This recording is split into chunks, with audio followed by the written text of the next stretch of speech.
ভারতের হিন্দুত্ববাদীদের তোপের মুখে মুস্তাফিজকে ছেড়ে দিতে বাধ্য হচ্ছে কলকাতা নাইট রাইডার্স। আজ শনিবার ভারতীয় ক্রিকেট বোর্ডের সচিব দেবজিৎ সাইকিয়া জানান, বিসিসিআই কলকাতাকে নির্দেশ দিয়েছে মুস্তাফিজকে ছেড়ে দিতে। বিসিসিআই নির্দেশনা মেনে মুস্তাফিজুর রহমানকে ছেড়ে দেওয়ার বিষয়টি নিশ্চিত করে কলকাতা নাইট রাইডার্স সামাজিক যোগাযোগ মাধ্যমে এক পোস্টের মাধ্যমে জানিয়েছে কলকাতা ফ্র্যাঞ্চাইজিটি।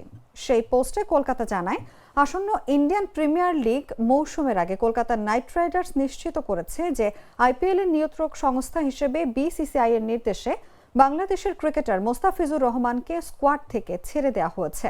সেই পোস্টে আরও জানানো হয়েছে, বিসিসিআই এর নির্দেশনা অনুযায়ী নির্ধারিত প্রক্রিয়া ও প্রয়োজনীয় আলোচনার মাধ্যমে এই সিদ্ধান্ত কার্যকর করা হয়েছে।